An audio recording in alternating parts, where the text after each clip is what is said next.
আল্লাহর নবীর জীবনে কোনো পেরেশানি যখন আসতো, নবীজি সর্বপ্রথম নামাজের মধ্যে দাঁড়িয়ে যাইতেন। আমার আপনার আজকে থেকে আমল, আমার আপনার জীবনে ব্যবসায়ী পেরেশানি, মেয়েটাকে বিয়ে না দেওয়ার পেরেশানি, সন্তানটা নিয়ে আমরা পেরেশানির মধ্যে আছি। প্রথম আমার উস্তাদকেও বলবো না, ইমামকে বলবো না, খতিবকে বলবো না, আমার পীর সাহেবকে বলবো না, আব্বা আম্মাকেও বলবো না। সর্বপ্রথম আল্লাহর দরবারে নামাজের মধ্যে দাঁড়ায়া যাব। কারণ আমার নবীর পেরেশানি আসার পর সর্বপ্রথম কাজ কি? বলেন, নবীজির পেরেশানি আসার পর সর্বপ্রথম কাজ? হ্যাঁ, এরপরে হুজুরে বলবেন, ইমাম সাহেবরে বলবেন, খতিব সাহেবের পরামর্শ চাইবেন, মারে বলবেন, বাবারে বলবেন, কিন্তু পেরেশানি আসার পর প্রথম কাজ নামাজ। এবার আল্লাহর নবী বলেন, আসসালাতু নূর, নামাজ হলো আলো। নামাজ কি? একটা কিতাব আছে নাম মুসনাদে আহমদ, 10 নম্বর খণ্ড, 83 নম্বর পৃষ্ঠা। ক্বালা রাসূলুল্লাহ সাল্লাল্লাহু আলাইহি ওয়াসাল্লাম, আল্লাহর নবী 5 ওয়াক্ত নামাজের আলোচনা করার পর বলেন, মান হাফাযা আলাইহা, যারা 5 ওয়াক্ত নামাজ নিয়মিত আদায় করবে, কানাত লাহু নূরা, এই ব্যক্তির দুনিয়া এবং আখিরাতে নূর হবে, তার শরীরের মধ্যে নূর হবে। 2 নাম্বার, ওয়া বুরহানা, নামাজ এই ব্যক্তির পক্ষে কিয়ামতের ময়দানে দলিল হবে, প্রমাণ। 3 নাম্বার, নাজাতাই ইয়াউমাল কিয়ামাহ, নামাজ এই ব্যক্তির পক্ষে কিয়ামতের ময়দানে জাহান্নাম থেকে মুক্তির সনদ হিসেবে উপস্থিত হয়ে যায়।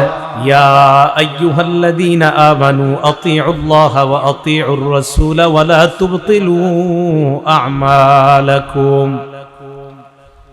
হে ঈমানদার, তোমরা আল্লাহর আনুগত্য করো, রাসূল সাল্লাল্লাহু আলাইহি ওয়াসাল্লামের আনুগত্য করো।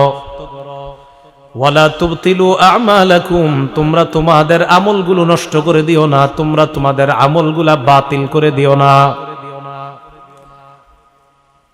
আয়াত 2টার মাধ্যমে জানলাম আমল নষ্ট না করা, আমল বাতিল না করা, এ হলো রমজানের পর 1 নাম্বার কাজ। রমজান পরবর্তী দ্বিতীয় কাজ, রমজানের যে হেদায়েত আল্লাহর কাছ থেকে পাইলাম, এই হেদায়েতের বিনিময়ে পথভ্রষ্টতা গ্রহণ না করা। সূরা আরাফের 175 এবং 176 নাম্বার আয়াতে আল্লাহ পাক রব্বুল আলামিন বলেন, ওয়াতলু আলাইহিম নাবা আল্লাযী আতাইনাহু আয়াতিনা ফানসালাখা মিনহা ফাআতবাহুশ শাইতান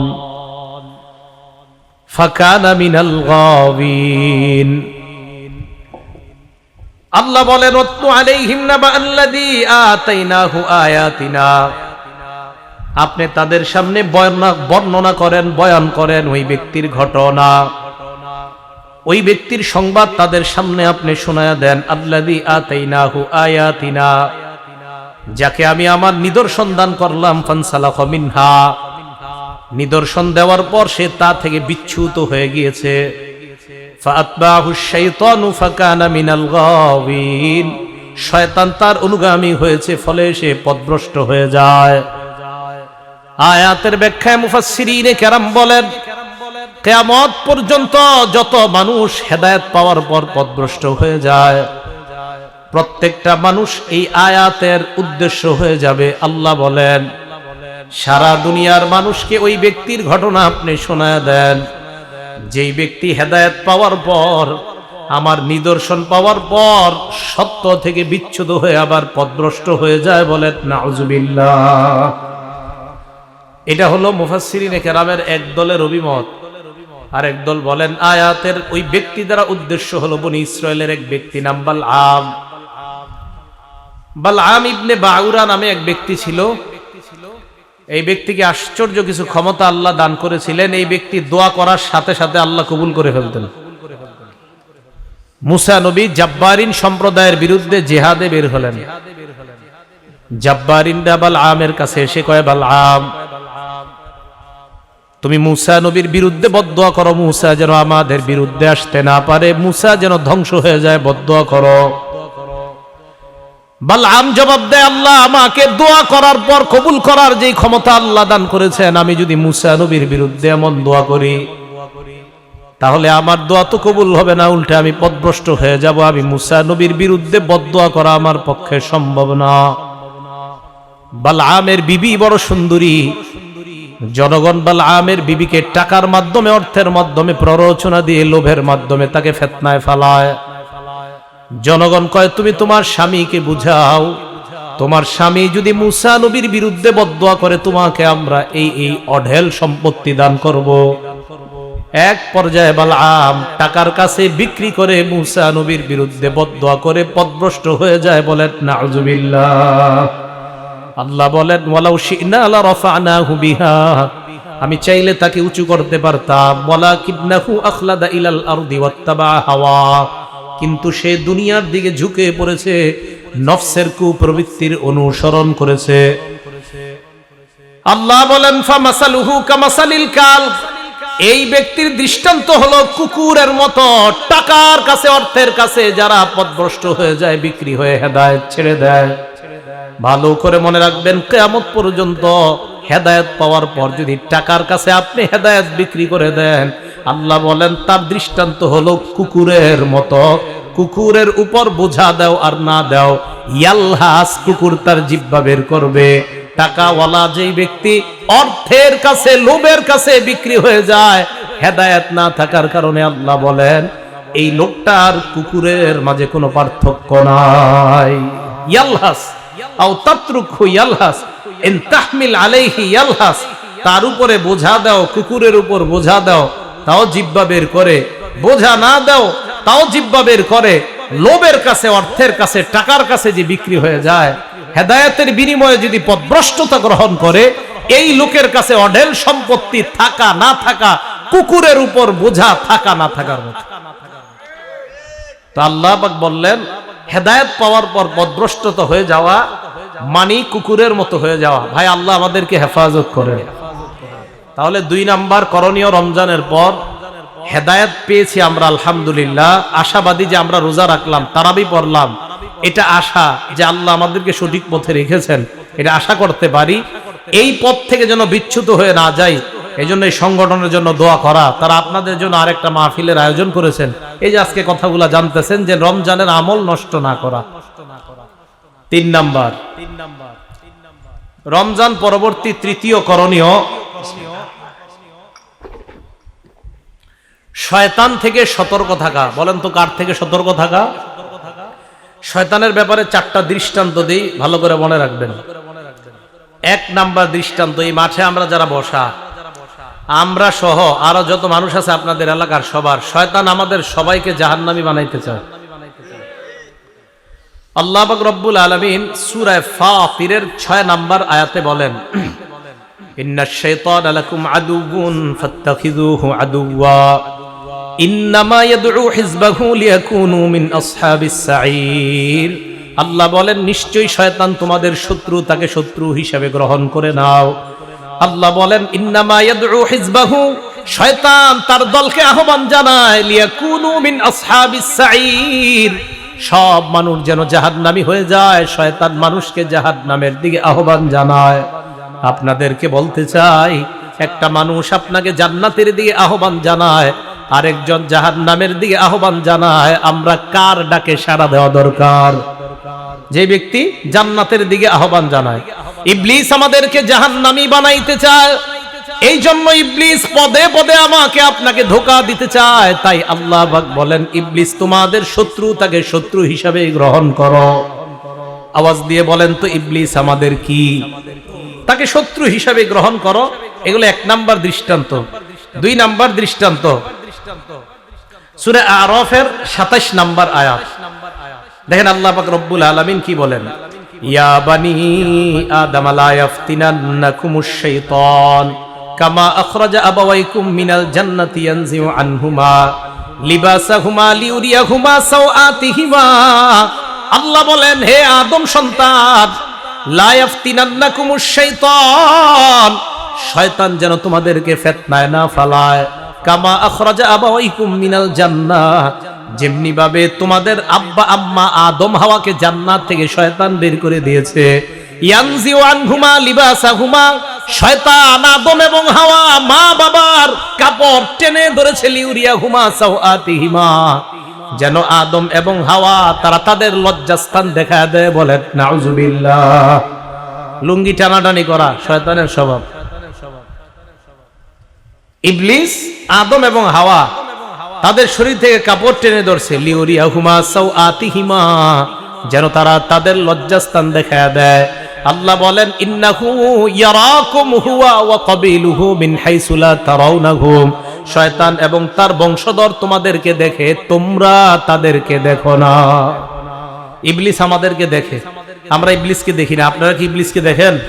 ইবলিসকে আমরা দেখি না, কিন্তু ইবলিস আমাদেরকে দেখে। তাই তার থেকে সতর্ক থাকা। আল্লাহ আমাদের সকলকে ইবলিস থেকে যেন আমরা সতর্ক থাকতে পারি, আল্লাহ তৌফিক দান করেন। দৃষ্টান্ত নাম্বার 3, সূরা আরাফের 27 নম্বর আয়াত তো বললাম, সূরা আরাফের 17 নম্বর আয়াত আল্লাহ কত চমৎকার ভাবে বলে দেখেন। আমরা 17 নম্বর আয়াতটা বুঝার আগে 13 নম্বর আয়াত থেকে বুঝি। ক্বালা ফাহবিত মিনহা, আল্লাহ বললেন ইবলিসকে তুই জান্নাত থেকে বের হয়ে যা।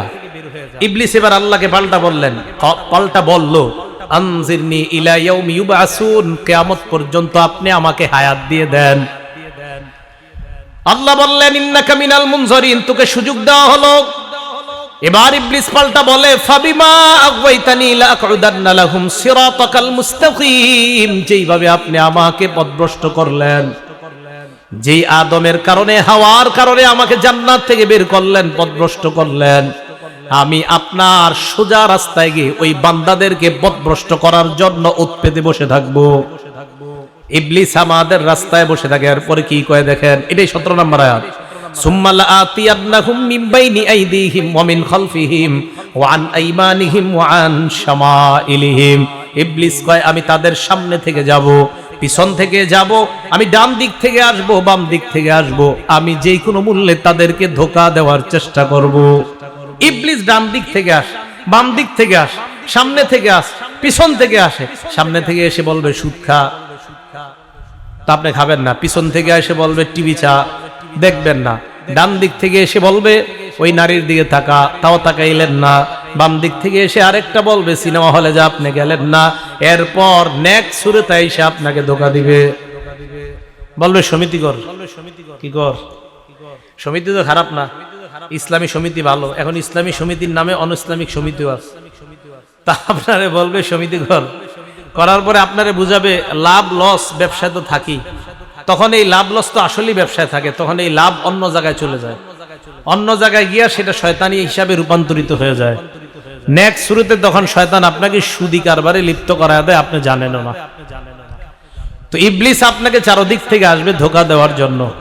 ইবলিস থেকে যেন আমরা সতর্ক থাকতে পারি, আল্লাহ তৌফিক দান করেন। উদাহরণ নাম্বার 4, 4 নম্বর উদাহরণটা মন দিয়ে শোনেন। বুখারী শরীফের 2038 নম্বর হাদিস। ক্বালা রাসূলুল্লাহি সাল্লাল্লাহু আলাইহি ওয়াসাল্লাম, আল্লাহর নবী বলেন, ইন্নাশ শাইতান ইয়াজরি মিনাল ইনসানি মাজরাদ দাম।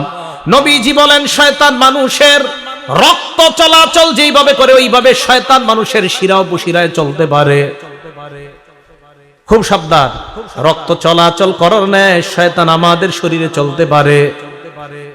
আল্লাহ নবী বুখারীর বর্ণনা এই কথা বললেন। তিরমিজির বর্ণনায় আছে 1172 নম্বর হাদিসের বর্ণনা। নবীজি বললেন, ইন্নাশ শাইতানা ইয়াজরি মিন আহাদিকুম মাজরাদ দাম, শয়তান তোমাদের শরীরের রক্ত চলাচলের মতো চলাচল করতে পারে। সাহাবা প্রশ্ন করলেন, ওয়া মিনকা ইয়া রাসূলুল্লাহ, আপনার শরীরেও কি শয়তান চলতে পারে? আল্লাহ নবী জবাব দিলেন, হ্যাঁ, আমার শরীরেও শয়তান চলতে পারে। কথা বুঝে আসছে?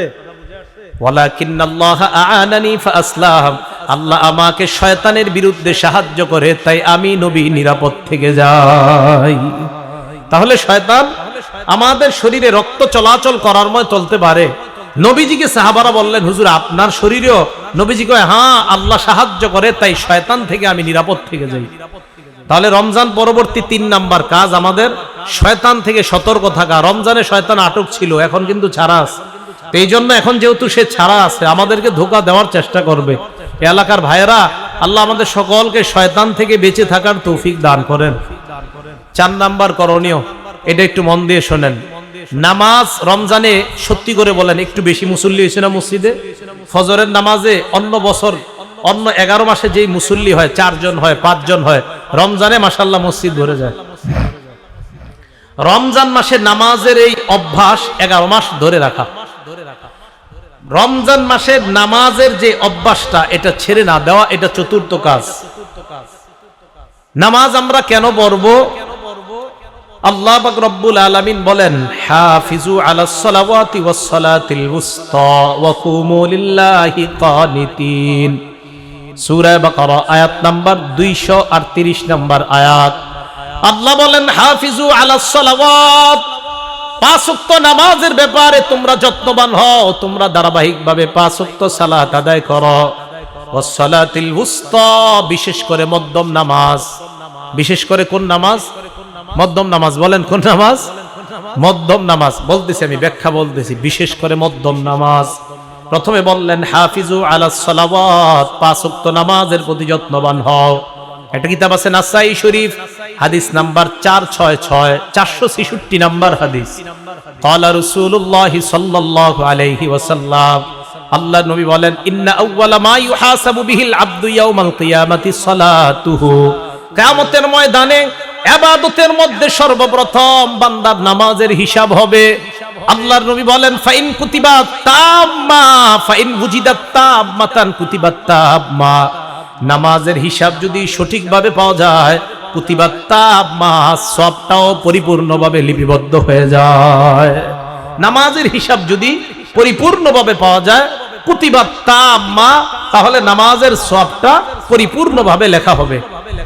এবার এই কথাটা মন দিয়ে শুনেন। কিয়ামতের ময়দানে নামাজের হিসাব নেওয়ার পর আল্লাহ পাক রব্বুল আলামিন বলবেন, হাল তাজিদুনা লাহু, আমার এই বান্দার আমলনামার মধ্যে তাকাও। তাকানোর পর দেখো আমার বান্দার আমলনামার মধ্যে কোনো কমতি আছে কিনা, ফরজ আমলের মধ্যে কোনো কমতি আছে কিনা। যদি থাকে, ইউকমালু লাহু, ইউকমালু লাহু, ইউকমালু লাহু। দেখেন কি বলতেছে, তার ওই কমতিটাকে পরিপূর্ণ করে দেওয়া হবে। মা দুইয়াত মিন ফারিজাতিন মিন তাতাওউহি, আমার বান্দার ফরজের মধ্যে যদি কিছু কম ত্রুটি হয়ে যায়, নফলের মাধ্যমে এটা পরিপূর্ণ করে দাও। নফলের মাধ্যমে পরিপূর্ণ করো। এখন একদল মানুষ আমাদেরকে প্রশ্ন করে, হুজুর সুন্নত না পড়লে কি গুনাহ হবে? কি কয়? এমনি মানুষ নামাজ পড়ে না, আবার যদি এই প্রশ্ন করে, কয় সুন্নত না পড়লে কি গুনাহ হবে? ভাই, আপনি দুনিয়াতে প্রশ্ন করার আর কিছু পান না। একদিন তো এটা বললেন না, হুজুর আমার বিবি বেপরদা চলে, এটা গুনাহ হয়? নতুন কি আজীব প্রশ্ন করে, কয় সুন্নত না পড়লে গুনাহ হয় কেন? এটা বলতে পারেন না? হাদিসে আসছে, যে ব্যক্তি দৈনিক 12 রাকাত সুন্নত পড়ে, ওয়াজাবাত লাহুল জান্নাহ, তার জন্য জান্নাত ওয়াজিব হয়ে যায়। এটা জিজ্ঞাসা করে না, কয় হুজুর সুন্নত না পড়লে কি গুনাহ হয়? মনে রাখবেন, এই পদ্মাসী করে। তার নামাজের প্রতি যত্নবান হওয়া, আল্লাহ আমাদের সকলকে তৌফিক দান করেন। ওয়াস সালাতিল বুসতা, বিশেষ করে মধ্যম নামাজ। এই মধ্যম নামাজ দ্বারা উদ্দেশ্য আসরের নামাজ। বলেন তো, মধ্যম নামাজ দ্বারা কি উদ্দেশ্য?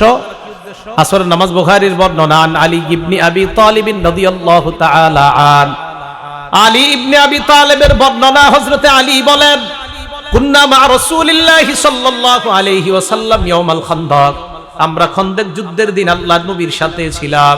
নবীজি বললেন, মালা আল্লাহু কুবুরহুম ওয়া বুয়ুতাহুম নারা শাগালুনা আন সালাতিল উসতা। আল্লাহর নবী বললেন, তাদের ঘরগুলো, তাদের কবরগুলো আল্লাহ আগুন দ্বারা পরিপূর্ণ করে দেয়, কারণ তারা আমাদেরকে মধ্যম নামাজ থেকে দূরে রাখছে। খন্দকের যুদ্ধে বেঈমানদের সাথে লড়াই করার কারণে আসরের নামাজের সময় সূর্য ডুবে যায় অবস্থা, আল্লাহর নবী তাকায় দেখে সূর্য ডুবে গেছে, এরপর আসরের নামাজ আদায় করছে। এই হাদিস দ্বারা মাসালা হলো, কোন ব্যক্তির যদি আজকের আসরের নামাজ ছুটে যায়, ওই ছুটে যাওয়া আসরের নামাজটা সূর্য ডুবে যাওয়ার পরেও পড়তে পারবে। বুঝতে পারে নাই? কোন ব্যক্তির যদি আসরের নামাজ ওজোরের কারণে আজকের আসর ছুটে যায়, তো আজকে সূর্যটা ডুবে গেল, আসরের নামাজটা আদায় করে নেবেন। এমনি কিন্তু মাসালা হলো, লা সালাতা বা'দাল ফাজরি ক্বাবলা আন তাতলুআ আশ-শামস ওয়া লা সালাতা বা'দাল আসরি ক্বাবলা আন তাগীবা আশ-শামস। সহিহ বুখারীর বর্ণনা, ফজরের নামাজের পর সূর্য ওঠার আগে কোনো নামাজ নাই, আসরের নামাজ পড়ার পর সূর্য ডুবার আগে কোনো নামাজ নাই। তো হাদিস দ্বারা বোঝা যায় মাগরিব পর্যন্ত আর নামাজ পড়া যাবে না। তবে ওই দিনের আসরের নামাজ গাড়ি দিয়ে যাইতে দেরি হয়ে গেছে, নাইমা দেখছেন যে সূর্য ডুবে গেছে, হ্যাঁ আসরের নামাজটা পড়ে নেবেন। কথা বুঝে আসছে সবার? রাসূল আকরাম সাল্লাল্লাহু আলাইহি সাল্লাম বললেন, কাফেররা আমাদেরকে আসরের নামাজ পড়তে দেয় নাই সময় মতো, তাদের ঘরগুলা, তাদের কবরগুলা আল্লাহ আগুন দ্বারা পরিপূর্ণ করুক। তো তো সালাতুল বুস্তা দ্বারা উদ্দেশ্য সূর্য ডুবে যাওয়ার সময়ের নামাজ। তো সূর্য যখন ডুবে যায় এর আগে কোন নামাজ? আসরের নামাজ। বুখারীর বর্ণনা। আসরের নামাজের গুরুত্ব আল্লাহ স্পেশাল ভাবে কেন দিছে? বিসমিল্লাহ। আসরের সময় মুরব্বীরা বাজারে যায়, আসরের সময় মধ্যম বয়স্ক যারা তারা ঘুমায়, আসরের সময় যুবকরা খেলতে যায়। খেলার কারণে যুবকরা আসর পড়ে না। মুরব্বীরা বাজার করতে গিয়ে ভুলে যায় আসরের কথা, সবাই না। অনেকে জোহরের নামাজ পড়ার পর 3টা 4টার দিকে খানা খায় বাস একটা ঘুম দেয়, উঠতে উঠতে আসর চলে যায়। এই জন্য আসরের নামাজটা স্পেশাল আল্লাহ গুরুত্ব দিলেন। বুখারী শরীফের 552 নম্বর হাদিসের বর্ণনা মন দিয়ে শুনেন। ক্বালা রাসূলুল্লাহ সাল্লাল্লাহু আলাইহি ওয়াসাল্লাম, আল্লাহ নবী বলেন, আল্লাযী তাফুতুহু সালাতুল আস, যেই ব্যক্তির আসরের নামাজ ছুটে যায়, ফাকান্নামা বুতিরা মালুহু ওয়া আহলুহু, ওই ব্যক্তির ধন সম্পদ পরিবার পরিজন ধ্বংস হয়ে যাওয়া আর আসরের নামাজ ছুটে যাওয়া একই কথা। আল্লাহ নবী বললেন, কারো আসরের নামাজ ছুটে যাওয়া মানে তার সন্তান ধ্বংস হয়ে যাওয়া, তার সম্পদ ধ্বংস হয়ে যাওয়া, তার পরিবার ধ্বংস হয়ে যাওয়া যেমন কথা, আসরের নামাজ ছুটে যাওয়া একই কথা। আসরের নামাজ ছুটে যাওয়া মানে তার পরিবার ধ্বংস হওয়া, আসর ছুটে যাওয়া তার ধন সম্পদ ধ্বংস হওয়া। তাহলে আসরের নামাজের কত বড় গুরুত্ব। একদিন ইচ্ছাকৃতভাবে আপনি আসর ছাড়লেন তো বুঝতে হবে, ছি ছি, আমার সম্পদ থাকা আর না থাকা বরাবর হয়ে গেছে, কারণ আমি আসরের নামাজ ছেড়ে দিচ্ছি। আর নবী বলছে আসর ছেড়ে যাওয়া সম্পদ ধ্বংস হয়ে যাওয়া, নবী বলেছেন আসর ছেড়ে যাওয়া সন্তান ধ্বংস হয়ে যাওয়া।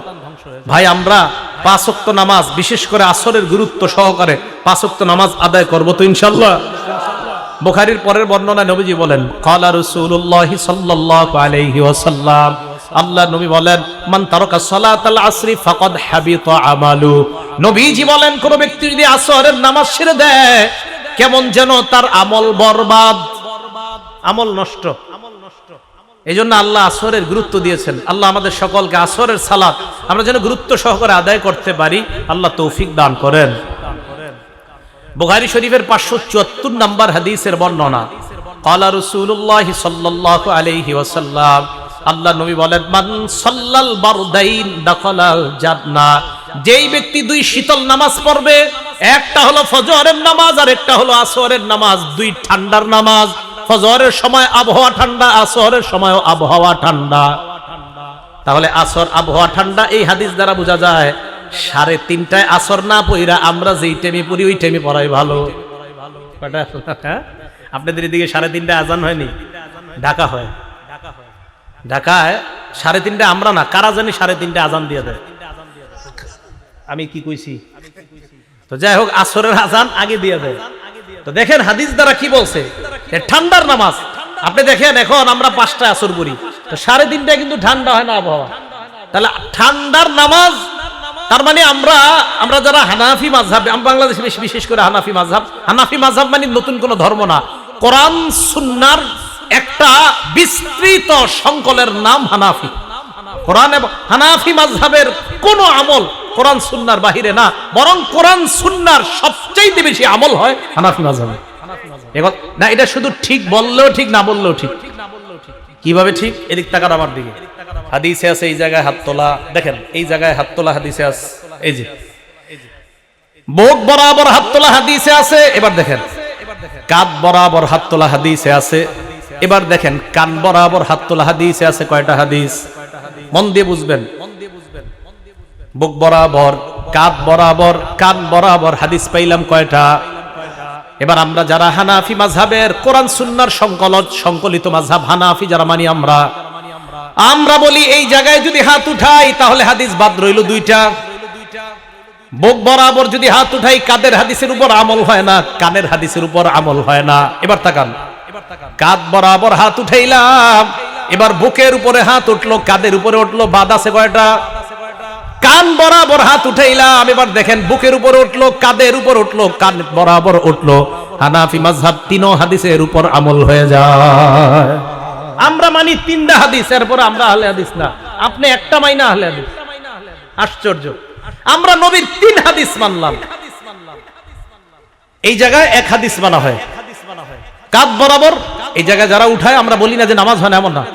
কাঁধ বরাবর যারা উঠায় 2 হাদিসের উপর আমল হয়, কান বরাবর হাত উঠাইলে 3 হাদিসের উপর আমল হয়। তো আমরা হাত উঠানোর ক্ষেত্রে হাদিস মানি 3টা, যেই 3টার বর্ণনা নবী বলছে 3টার উপর আমরা আমল করি, তো মানলাম কম না বেশি? এটার নামই হানাফি মাযহাব। কোনো ঝগড়া হবে না, কোনো তর্ক হবে না। এইগুলো মনে রাখবেন। এই যে আপনি আরবি মনে রাখতে হবে না, খালি একটু মনে রাখবেন যে ভাই কান বরাবর কেন উঠাই জানো? নবীজি 3 ধরনের হাদিস বলছে। বলছে বুক বরাবর, বলছে কাঁধ বরাবর, বলছে কান বরাবর। ভাইও বুক বরাবর যদি উঠাই বাকি থাকে 2টা, ভাইও কাঁধ বরাবর যদি উঠাই বাকি থাকে 1টা, ভাইও যদি কান বরাবর উঠাই 3টার উপর আমল হয়েছে। আল্লাহ আমাদের সকলকে বুঝার তৌফিক দান করেন। তো বলতেছিলাম কোন জায়গা থেকে আসলাম, মান সাল্লাল বারদাইন, 2 ঠান্ডার নামাজ, একটা হলো ফজরের নামাজ আর একটা হলো আসরের নামাজ। নবীজি বলেন এই 2 সালাত যেই ব্যক্তি আদায় করে দাখালাল জান্নাহ, ওই ব্যক্তি আল্লাহর জান্নাতের মেহমান হয়ে যায়। তাহলে আসরের নামাজের গুরুত্ব আছে না নাই? মুসলিম শরীফের 634 নম্বর হাদিসের বর্ণনা, আল্লাহর নবী বলেন লাইয়ালি জান্নার আহাদুন সাল্লা ক্বাবলা তুলুইশ শামসি ওয়া ক্বাবলা গুরুবিহা। ওই ব্যক্তি জাহান্নামে প্রবেশ করবে না যেই ব্যক্তি সূর্য ওঠার আগের নামাজ পড়ে এবং সূর্য ডুবার আগের নামাজ পড়ে। সূর্য ওঠার আগে কোন নামাজ, সূর্য ডুবার আগে কোন নামাজ? আল্লাহ নবী বলেন এই 2 সালাত যেই ব্যক্তি আদায় করে লাইয়ালিজা, ওই ব্যক্তি কিছুতেই জাহান্নামে প্রবেশ করবে না। তাহলে বাকি 3 ওয়াক্ত পড়বেন না, কি বলেন? সবগুলাই পড়তে হবে।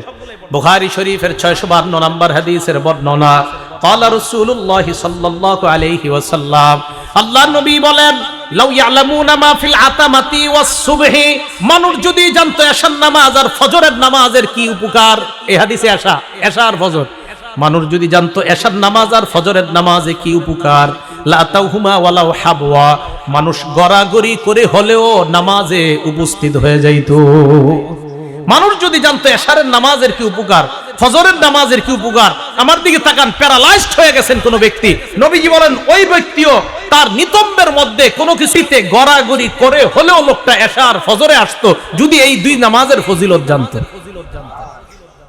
তাহলে এই জায়গা দেখেন এশা আর ফজরের হয়ে গেল। ক্বালা রাসূলুল্লাহ সাল্লাল্লাহু আলাইহি ওয়াসাল্লাম, আল্লাহর নবী বলেন বাশশিরিল মাশাইনা ফিজ জুলামি ইলাল মাসাজিদ বিনুরিত তাবি ইয়াউমাল কিয়ামা।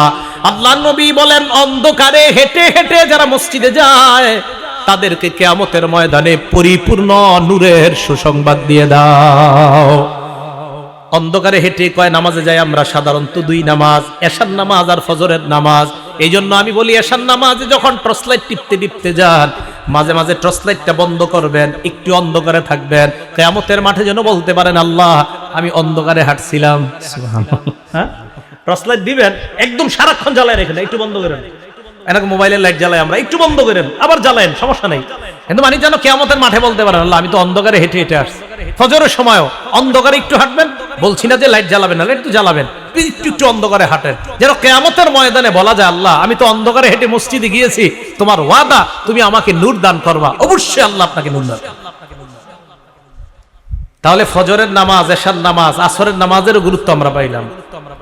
দেখেন বুখারীর বর্ণনা এই 652 নম্বর বর্ণনা আসছে, লাউ ইয়ালামুনা মা ফিত তাসজির, মানুষ যদি জানতো যোহরের নামাজের কি ফায়দা, লাস্তাবাকু ইলাইহি, তাহলে মানুষ প্রতিযোগিতা করে হলেও যোহরের নামাজে উপস্থিত হয়ে যাইতো।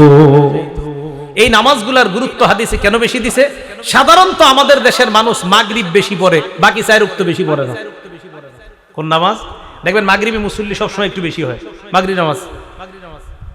এই জন্য ফজরের নামাজে মুসল্লি কম হয়, জোহরেও কম হয়। জোহরে কৃষকরা মাঠে ঘাটে থাকে, কোনো মতে আইসা গোসল কইরা গামছা গাই দিয়ে মসজিদে গিয়ে নামাজ পড়া শুরু করে। এই ঠিক না এটা? হ্যাঁ, আপনারা কৃষক যারা আছেন গামছাটা গাই দিয়েই মসজিদে গিয়ে নামাজে দাঁড়ায় যান। আপনার একটু শরম করা দরকার। আপনি তো বেয়ের বাড়িতে কখনো গামছা গাই দিয়ে যান না, নাকি যান? বেয়ের বাড়িতে মানুষ গামছা গাই দিয়ে যায় না, আল্লাহর ঘরে মানুষ গামছা গাই দিয়ে যায়। এত খারাপ লাগে আমার, জানেন? তারপরেও পইরেন আপনি, আবার এই নিয়তে কিন্তু করেন না হুজুর কইছে গামছা গাই দিয়ে না যাইতে, আর জামুই না মসজিদে। না না, আপনি যাইতেন। আমি বলছি যে আপনি মানে গামছা গাই দিয়ে কেন যান? আপনি বাজারে যাইতেছেন কত পরিপাটি হয়ে, বিভিন্ন জায়গায় কত পরিপাটি হয়ে যান, আল্লাহর সামনে আপনি কেন একটু সুন্দর হয়ে যাবেন না? এটা আমার বোঝানোর উদ্দেশ্য। আল্লাহ আমাদের সকলকে কথাগুলা বুঝে শুনে আমল করার তৌফিক দান করেন। তাহলে নামাজের গুরুত্ব, এখন নামাজের গুরুত্ব আমরা কেন দিব? বুখারী শরীফের 757 700 কত হয় 57, মন দিয়ে শুনেন। আল্লাহ বলেন আকিমিস সালাতা তরফাইন নাহার ওয়া যুলাফা মিনাল লাইল। আল্লাহ পাক রব্বুল আলামিন বলেন আকিমিস সালাহ, নামাজ কায়েম করেন।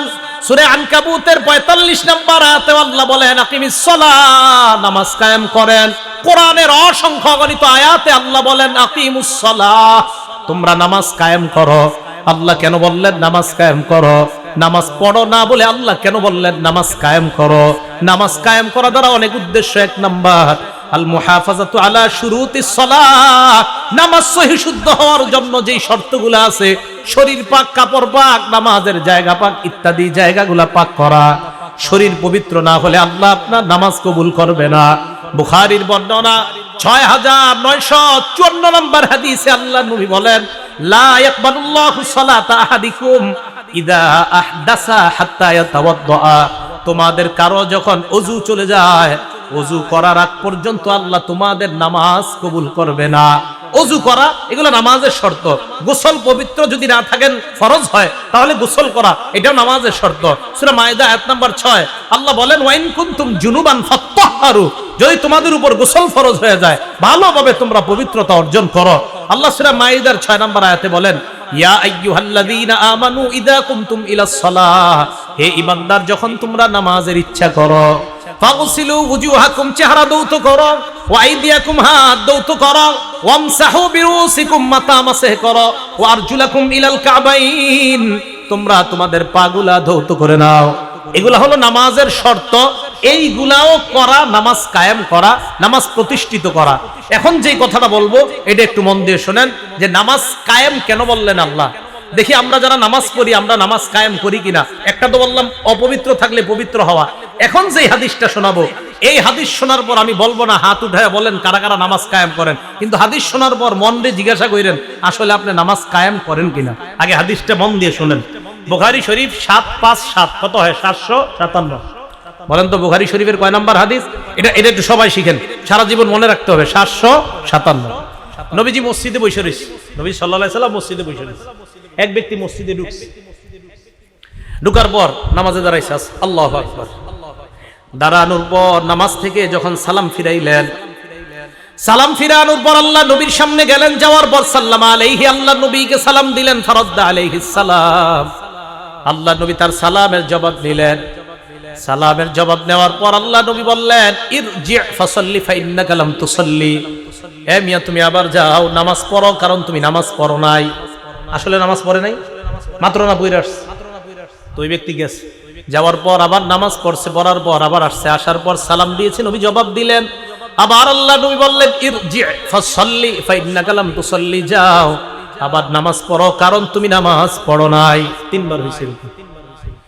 ওই ব্যক্তি বললেন ইয়া রাসূলুল্লাহ মা উহসিনু গায়রাহু আল্লিমনি, আমাকে আপনি শিখিয়ে দেন, কারণ আমি এইভাবে নামাজ পড়লাম, এর চাইতে ভালো নামাজ আমি পড়তে জানি না। ওলামায়ে কেরাম আছে এখানে, এই হাদিসে আমার মাঝে মাঝে মনে হয়, এই হাদিসে আর কি পড়লে আমার মনে হয়, ওলামায়ে কেরামদেরকে বলছি, আপনাদেরকে ওলামারা পরামর্শ হিসাবে বলতেছি আর আপনাদেরকে জানার জন্য বলতেছি, যে ওলামাদের কাছে বলতেছি, আমার মনে হয় যেই সাহাবা বলছে যে আমার হুজুর এর চাইতে ভালো নামাজ আমি জানি না, কিন্তু আমার মনে হয় উনি যে নামাজটা পড়ছে আমাদের চেয়ে ভালোই পড়ছে, আমাদের ঠিকই পড়ছে ভালো, কিন্তু এরপরে নবীজি বলছেন তুমি আবার নামাজ পড়ো, তোমার নামাজ হয় নাই। নবীর সাহাবা নিঃসন্দেহে আমাদের চেয়ে ভালো নামাজ পড়ছে। নবীজি ওই নামাজ রে কই তুমি নামাজ পড়ো নাই, আমগোটা দেখলে কি কইতো? তো এই ব্যক্তি কয় হুজুর আমি তো এর চেয়ে বেশি ভালো জানি না, আমি কিভাবে নামাজ পড়বো? এবার দেখেন নবীজি কি কয়, ইদা কুমতা ইলাস সালাহ, যখন নামাজে দাঁড়াও, ফাকাব্বির আল্লাহু আকবার বলবা, আল্লাহু আকবার বলার পর ইকরা মা তায়াসসারা মাআকা মিনাল কুরআন, সানা পড়ার পর তুমি কোরআন থেকে যা পারো সেখান থেকে পড়বা, পড়ার পর সুম্মারকা, রুকু করবা, দেখেন এরপর রুকু করবা, হাত্তা তাতমাইন্না রাকিআ, ধীরস্থিরতার সাথে রুকু করবা। ইতমিনান কারে কয় ওলামাদের থেকে জানবেন। ইতমিনান মানে রুকুতে যাওয়ার পর যখন তোমার মন সাক্ষী দিচ্ছে হ্যাঁ আমি রুকুটা ধীরস্থির ভাবে করেছি, এটাকে বলা হয় ইতমিনান। হ্যাঁ, ইতমিনান মানে ইতমিনানে কলব, আপনার মন আশ্বস্ত হচ্ছে হ্যাঁ আমি রুকুটা ধীরস্থির ভাবে করেছি, এটাকে বলা হয় ইতমিনান। এখন কয়জন এরকম করেন মুরগির মতো উঠে যায়। তা নবীজি বলছেন হাত্তা তাতমাইন্না রাকিআ, তুমি ধীরস্থির ভাবে রুকু করো, একদম আস্তে ধীরে রুকু করো। দেখেন এরপরে কি কয়, সুম্মান ফারাসাকা মিনার রুকু, এরপর রুকু থেকে মাথা উঠাও। এবার আমার দিকে একটু তাকান, মাইক দরকার নাই, খালি তাকান। এই দেখেন অনেক মুরব্বিরা কি করে, নাউজুবিল্লাহ, সব মুরব্বিরা অনেকে ওজর ছাড়া, ওজর সহকারে যদি করেন সমস্যা নেই, কারো এই কাঁধে সমস্যা, কারো পিঠে সমস্যা, এটা ওজর, কিন্তু ওজর নাই। তো এটা মুরব্বি হোক আর যেই হোক, রুকু থেকে উঠা কি করে, পুরা দাঁড়ায় না, এভাবে থাকে। ইমাম সাহেবরে বুঝায় যে হুজুর তাড়াতাড়ি সেজদায় যান, আমার তো সহ্য হইতেছে না, তাড়াতাড়ি যান। কথাটা কি সত্য কিনা? তো এই যে আপনি উঠে এইভাবে থাকেন, আমাদের নবীজি বলেন লা হাত্তা তাতাদিলা কাইমা, তুমি ধীরস্থির ভাবে পরিপূর্ণ সোজা হয়ে দাঁড়াবা। তাহলে বলেন আল্লাহ নবী বললেন রুকু থেকে বাঁকা হয়ে থাকতে না সোজা হয়ে দাঁড়াতে? তা আপনি বাঁকা হয়ে দাঁড়াইলেন, হলো না ভাই? ভাই এটা কিয়াম হয় নাই। নবীজি সাল্লাল্লাহু আলাইহি সাল্লাম বললেন একদম পুরা সোজা হয়ে দাঁড়াবেন, একে কায়েম বলা হয়। তো সোজা হয়ে যখন দাঁড়াবেন তখন আপনার কিয়ামটা একদম সোজাসুজি হবে। তো সোজা হওয়ার পর নবীজি বললেন সুম্মাসজুদ, এরপর সিজদা দাও। হাত্তা তাতমাইন্না সাজিদা, ধীরস্থির ভাবে সিজদা দিবা। দুই সিজদার মাঝখানে ধীরস্থির ভাবে সোজা হয়ে বসবা। এই জায়গায় দেখেন এমন করে দুই সিজদার মাঝখানে এইভাবে থাকে, এভাবে থাকে যে হুজুর আরেকটা সিজদা তাড়াতাড়ি যান। এবার আমার দিকে তাকান, এক সিজদা থেকে আরেক সিজদার মাঝে যদি আপনি সোজা না বসেন, অনেকটা বেশিরভাগ যদি সিজদার দিকে বাঁকা থাকেন, সিজদা তো একটা হইল, তা আপনি দুই সিজদা দিবেন, হলো তো একটা। আল্লাহ নবী বললেন দুই সিজদার মাঝখানে সোজা হয়ে বসবা, এরপর সিজদায় যাবা। এটা হলো নামাজ কায়েম করা। এই উনি বললেন যে কায়েম হলো না, এটাই নামাজ কায়েম করা, প্রতিষ্ঠিত করা। নামাজ প্রতিষ্ঠিত করা মানে ধীরস্থিরতার সাথে দাঁড়িয়ে কেরাত করা, ধীরস্থিরতার সাথে রুকু করা, ধীরস্থিরতার সাথে সিজদা করা। নবীজি বললেন ইফআল যালিকা ফি সালাতিকা কুল্লিহা, এক রাকাত তোমাকে দেখায়া দিলাম, বাকি দুই পড়ো, তিন পড়ো আর চার পড়ো, এইভাবে ধীরস্থিরতার সাথে তুমি নামাজ আদায় করো। প্রিয় নাসিরনগর এলাকার মুসলমান, আপনাদের হাত জোরে পা জোরে বলছি, একদিন এইভাবে আপনি নামাজ পড়েন, ইনশাআল্লাহ যেই মজা আপনি পাবেন, অতীতে এই মজা কখনো পান নাই। একদিন এইভাবে নামাজ পড়েন। তাহলে নামাজ কায়েম করা কেন বললেন আল্লাহ? নামাজের রুকু সুন্দরভাবে করা, সেজদা সুন্দরভাবে করা, করব তো ইনশাআল্লাহ। আল্লাহ পাক রব্বুল আলামিন আমাদের সকলকে সালাত কায়েম করার উদ্দেশ্যটা বুঝে আমরা যেন বুঝে শুনে আমল করতে পারি, আল্লাহ তৌফিক দান করেন। নামাজ আমরা কেন পড়ব? এক নাম্বার, অন্তরের প্রশান্তির জন্য নামাজ পড়ব। প্রথম, এক নাম্বার অন্তরের প্রশান্তি নামাজ। এখন টেলিভিশনে অ্যাডভার্টাইজ দেয়, আপনি কি হতাশায় ভুগছেন? আপনি কি পেরেশানিতে আছেন? ইউটিউবেও দেয়, টেলিভিশনেও দেয়। কি? তাহলে আপনি আমাদের খানকায় চলে আসুন, অমুক জায়গা টমুক জায়গা যে হোক, এখানে এসে আপনি 1 মাস থাকুন, 1.5 মাস থাকুন, আপনার মনে প্রশান্তি আসবে। আপনার এলাকার গাছে গাছে লাগাই দিবেন। আপনি কি প্রশান্তি চান? হতাশায় ভুগছেন? আপনি মসজিদে আসুন, আপনার অন্তরে প্রশান্তি এসে যাবে। আবু দাউদ শরীফের 4986 নম্বর হাদিস, রাসূল আকরাম সাল্লাল্লাহু আলাইহি সাল্লামের সাহাবা, ওই সাহাবার মেয়ের জামাই এবং বেয়াই আসছে ওনারে দেখতে। মানে বেয়াই আর জামাই দুইজন গেছে, অসুস্থ একজনে গেছে তার বেয়াইকে দেখতে, আর জামাই গেছে শ্বশুরকে দেখতে। তো উনি বলেন ইনতালাক্তু আনা ওয়া আবি ইলা সিহরিল্লানা মিনাল আনসার, আমি আর আমার আব্বা গেলাম আনসারি শ্বশুর বাড়িতে গেলাম। নাউদুহু, তাকে দেখতে গেলাম অসুস্থ। ফাহাদারাতিস সালাত, নামাজের সময় হয়ে গেছে। নামাজের সময় হওয়ার পর উনি বাসার একজনকে বললেন ইতুনি বিল উযু, ওযুর পানি আনো। লিউসাল্লিয়া ফাস্তারিহা, আল্লাহু আকবার। আমরা যদি অসুস্থ হই কত বাহানা করি, বৈশা নামাজ পড়ি, শুয়া নামাজ পড়ি, নামাজ পড়তে মন চায় না, আর একটু পরে পড়ি, এই তো আমাদের বাহানা। হ্যাঁ, আরে আমি আমারই বলতেছি দেন, যে আমরা বক্তারা মাহফিলে যখন যাই, আরেকটু পরে, আরেকটু পরে নামাজ, না আরেকটু সামনে পড়লেও তো হয়। এ শয়তান ধোঁকা দিতে থাকেন। না ওই সামনে রাস্তার বাম পাশে মসজিদ পাবেন, আরেকটু সামনে যান, শয়তান ধোঁকা দিতেই থাকে। ওই সাহাবা বললেন হুজুর পানি আনো। জামাই আর বেয়াই দুইজনে অবাক হয়ে সামনে বসে বলতেছে আপনি তো অসুস্থ, একটু পরেও নামাজ পড়লে পারেন।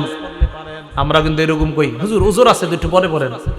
হ্যাঁ, টাঙ্গাইল এক জায়গায় গেছি, এই আপনার ইয়া দিছি সুই, ওই যে করোনা টিকা, তো টিকা দেওয়ার পর টাঙ্গাইল মাহফিলে গিয়ে বয়ান করছি, হাত নাড়াইতে পারতাছি না, বাম হাত দুইটাই দিছি আমি, তৃতীয়টা বাকি আছে।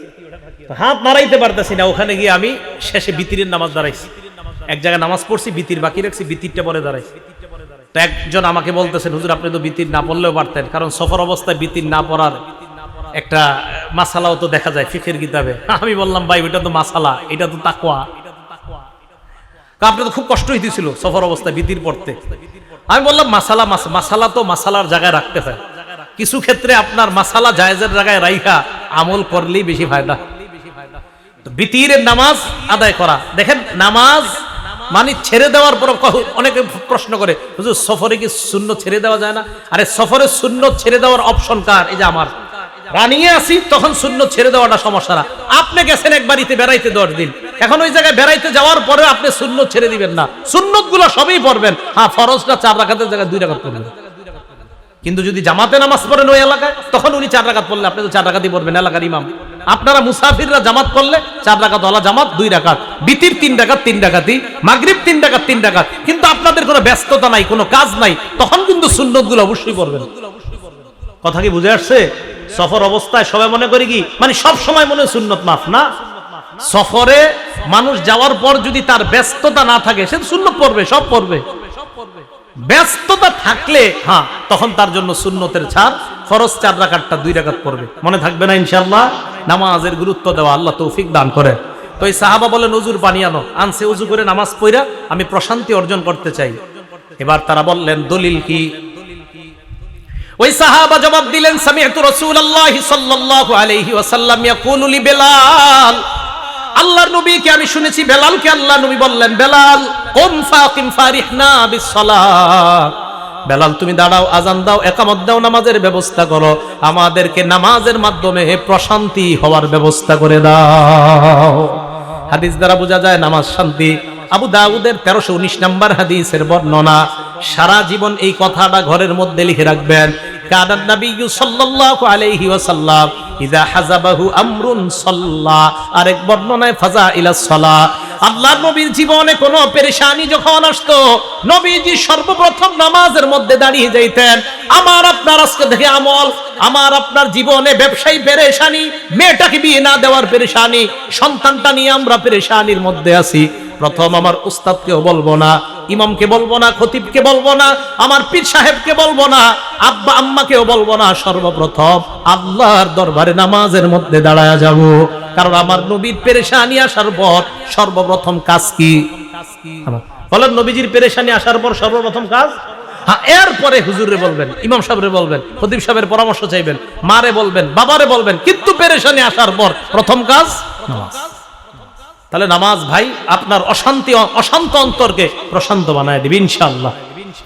2 নাম্বার, কালো মানুষরাও যদি নামাজ পড়ে তাদের চেহারা শরীরে আল্লাহ নূর পয়দা করে দিবেন। সুন্দর মানুষ কেন বললাম না? সুন্দর মানুষ শুধু নূর দিবে আল্লাহ। কালো কেন বললাম? কালো মানুষও নামাজ পড়তে পড়তে নূরানি হয়ে যায়। সুবহানাল্লাহ।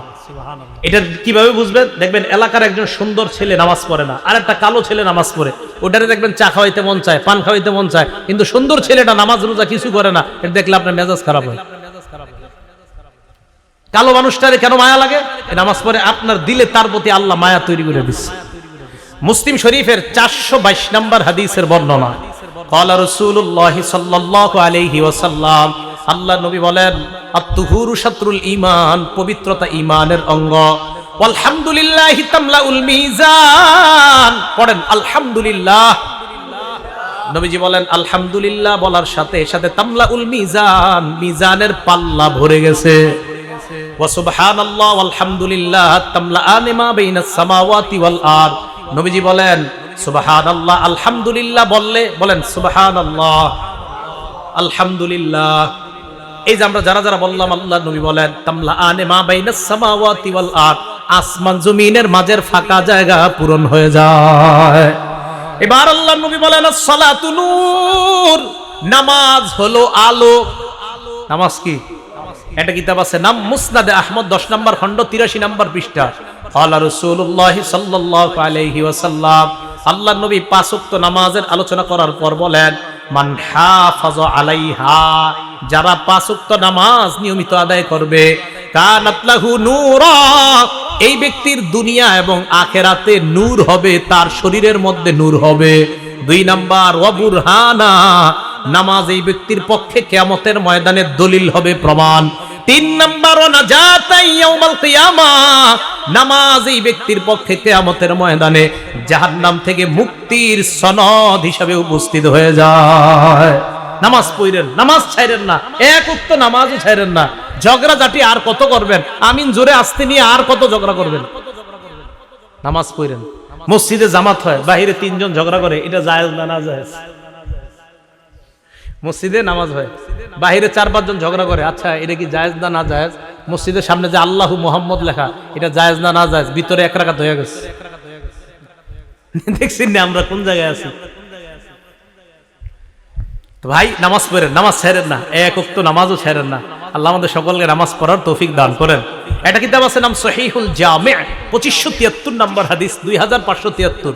ক্বালা রাসূলুল্লাহ সাল্লাল্লাহু আলাইহি ওয়াসাল্লাম, আল্লাহর নবী বলেন, আউয়ালু মা ইউহাসাবু বিহিল আবদু ইয়াউমাল কিয়ামাতিস সালাহ, কিয়ামতের ময়দানে ইবাদতের মধ্যে নামাজের হিসাব সর্বপ্রথম হবে। দেখেন কি কয়, ফাইন সালাহাত, নামাজের হিসাব যদি শুদ্ধ হয়, সালাহা সাইরু আমালি, তার অন্যান্য সব আমল শুদ্ধ। নামাজ আগে শুদ্ধ হতে হবে। ওয়াইন ফাসাদাত, নামাজ যদি ঠেকে যান, আটকে যান, ফাসাদাত সাইরু আমালি, সব বরবাদ। এইজন্য আমাদের দেশের অনেকে কয় নামাজ না পড়লে কি হবে? নবীর প্রেম আছে ভিতরে। নামাজ না পড়লে কি হবে? কয় নবীর প্রেম আছে। মনে রাখবেন, যারা নামাজ পড়ে না এদের মধ্যে আসলে নবীর প্রেম নাই। একটু পরে আমি হাদিস দিয়ে দলিল দিচ্ছি, দেখেন। তো 3 নাম্বার, যারা নামাজ পড়বে কিয়ামতের ময়দানে নামাজ শুদ্ধ, সব আমল শুদ্ধ। এই হলো নামাজের 3 নাম্বার উপকারিতা। নামাজের 4 নাম্বার উপকারিতা, যেই ব্যক্তি নিয়মিত 5 ওয়াক্ত নামাজ সঠিকভাবে সুন্দরভাবে আদায় করবে, আল্লাহ নিজ জিম্মায় তাকে জান্নাতে প্রবেশ করাবেন। আবু দাউদ শরীফের 1420 নম্বর হাদিস, 1420। ক্বালা রাসূলুল্লাহ সাল্লাল্লাহু আলাইহি ওয়াসাল্লাম, আল্লাহর নবী বলেন, খামসু সালাওয়াত কাতাবাহুন্নাল্লাহু আলাল ইবাদ, 5 ওয়াক্ত নামাজ বান্দার উপর আল্লাহ ফরজ করেছেন। মান জাআ বিহিন্না লাম ইউদাইয়্যা মিনহুন্না শাইআন ইস্তিগফাফান বিহাক্কিহিন্না, যেই ব্যক্তি 1 ওয়াক্ত নামাজ নষ্ট করবে না, নামাজের প্রতি অবজ্ঞা করবে না। নামাজের প্রতি অবজ্ঞা কাকে বলা হয়?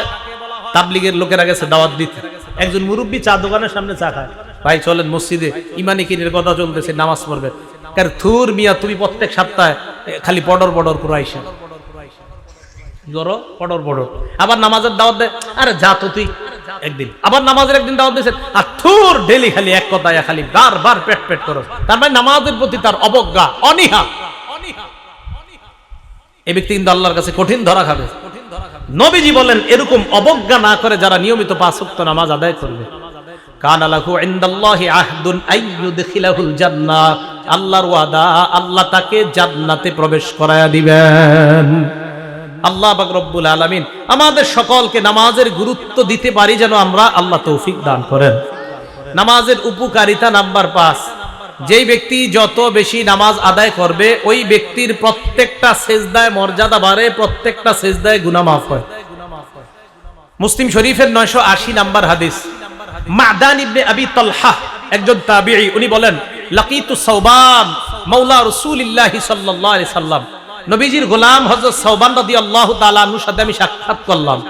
করার পর আমি তাকে বললাম, একটা আমল আমাকে বলে দেন যে আমলটা করলে আমি জান্নাতি হব।